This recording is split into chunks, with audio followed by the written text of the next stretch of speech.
Okay, everyone, welcome to Chapter 5A. We're finally going to get to start actual Spanish 2 stuff.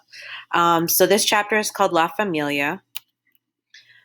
So, in this chapter, we're going to look at the family in a variety of capacities. So, you need to be able to know that, like, your brother, for example, is not only your brother, but he's also your parents' son, your grandparents' grandson, your cousin's cousin, your aunt and uncle's nephew. So, here are a couple examples, 1 through 10, and follow along in your notes packet to try to fill in these answers. So if I were you, just pause this video and fill in these answers. I'm going to do number 1 for you. So el padre de mi padre es mi blank. So the father of my father is going to be my grandfather. So you would write mi abuelo.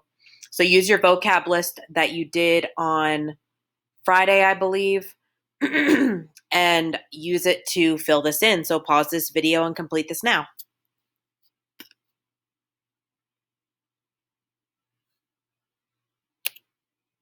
And check your answers. Pause the video to check your answers. All right, next we're going to go into the verb tener. The verb tener means to have. It is a stem changing verb that we just reviewed last chapter, and by last chapter I mean in chapter 4 in Spanish 1. It's also irregular in the first person, and that is tengo. So you use this in chapter 4, but also in chapter 2 when talking about your schedule. And we did our schedules last week. So saying like, yo tengo la clase de español, and things like that. So we have tengo, tienes, tiene, tenemos, tenéis, and tienen. Notice the stem change in the boot of the verb. Remember, boot verbs are verbs where the shape of the boot in the T chart all stem changes. So tienes, tiene, and tienen. Notice that there's no stem change in nosotros and vosotros. So vamos a practicar. I have 2 sentences for you.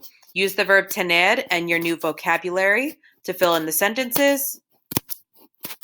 And pause the video to do this. And check your answers. I have the balloons for the party is going to be yo tengo los globos para la fiesta. And you have the cake and the paper decorations is going to be tú tienes el pastel y el papel picado.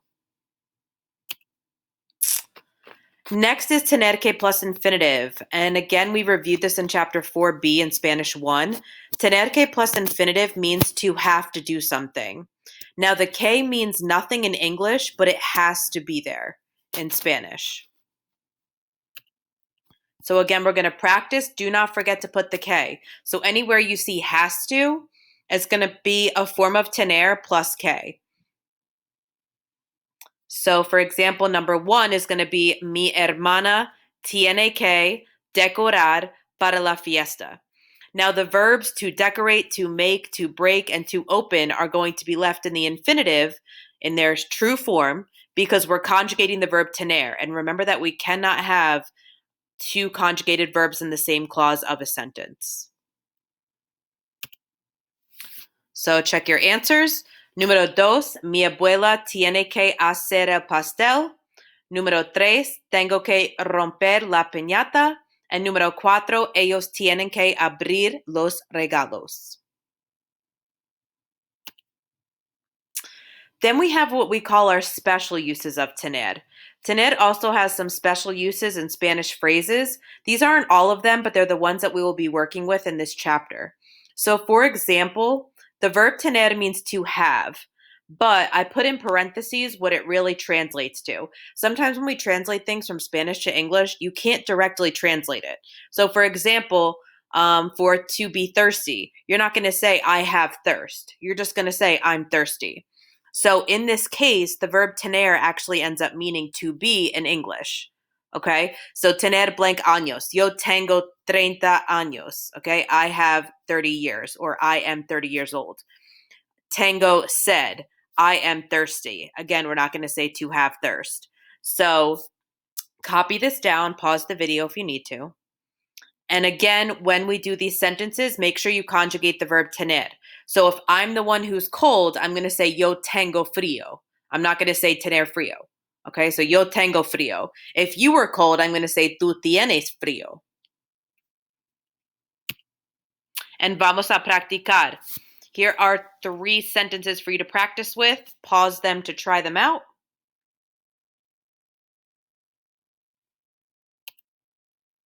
And here are your answers. Tengo 17 años. Mi hermana tiene 3 años. And tenemos sed. You could have also said nosotros tenemos sed as well. Then we have some regular AR, ER, IR verbs to conjugate. We're conjugating these verbs because they're the ones we're going to use throughout this chapter to talk about throwing a party. So to break a piñata, to open gifts, etc. So these are regular AR, ER, IR verbs. So for romper, we have rompo, rompes, rompe, rompemos, rompéis, and rompen. For abrir, we have abro, abres, abre, abrimos, abrís, and abren. And again, feel free to pause the video to copy these down into your notes.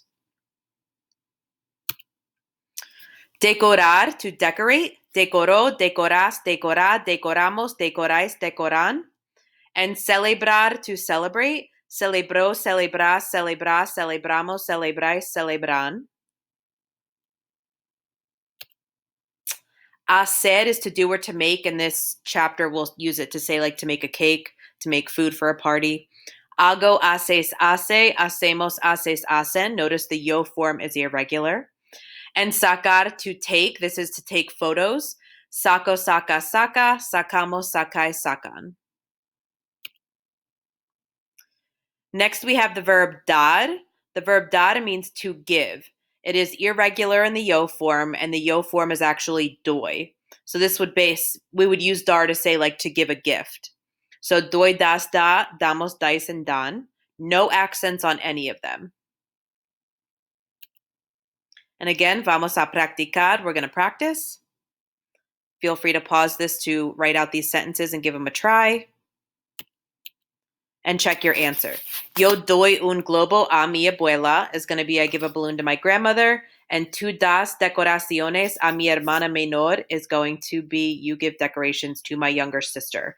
Remember that younger has to come after the word sister because it's an adjective we're using to describe the sister.